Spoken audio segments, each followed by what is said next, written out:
Good morning everyone.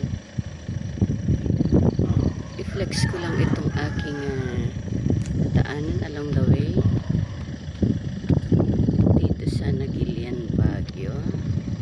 Ayan. Pero view yan. Ano na siya?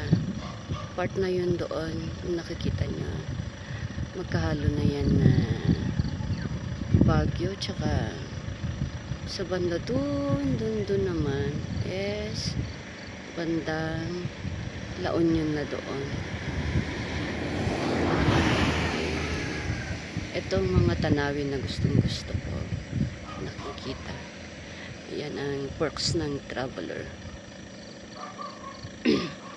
Mga tanawin, nakaka-relax, nakakatanggal ng stress. Pag na-stress or pagod, diba? Sabi nga nila, nature heals. Kaya pag tayo, if we feel so burdened, and if we feel na yung stress na tayo, talagang gusto mo na siyang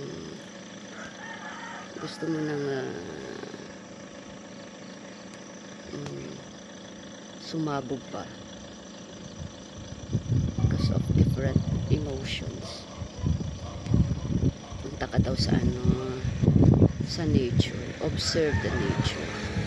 Yun ang sabi, may nabasa akong ganun.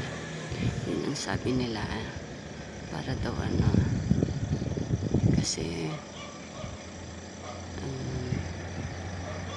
may healing power ang ating nature, which is very true. Para sa akin, very true yun. Pag minsan dahil sa stress natin sa trabaho, sa pamilya,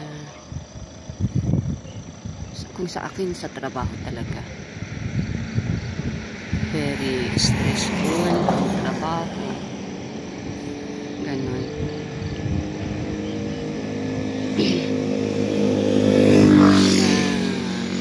Ano ako sa trabaho ko, ayan, mga nature ang pinupuntahan. Dati noon I'm active, naka-hiking, pero nung nalipat ako ng trabaho, ng workplace, yun na, medyo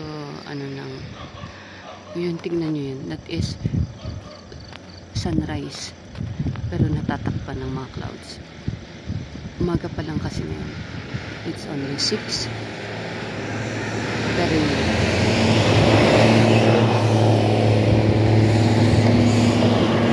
yung sunrise is natatakpan.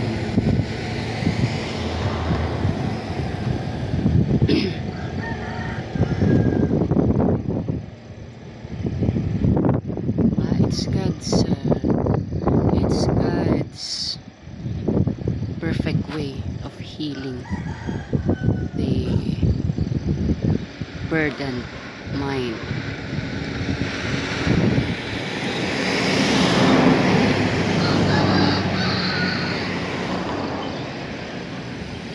Pag nasa nature ka nga, you are so connected with God.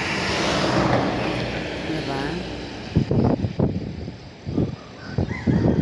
Kaya tingnan nyo, ang lagi kong pinopost, lagi kong piniflex, mga halaman. Kung hindi halaman, nature. Ganyan.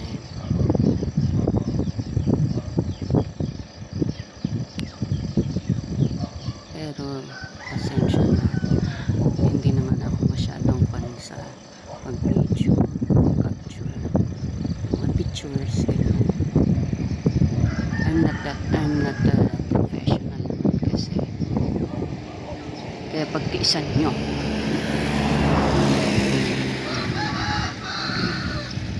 Thank you so much po for watching. Maraming salamat.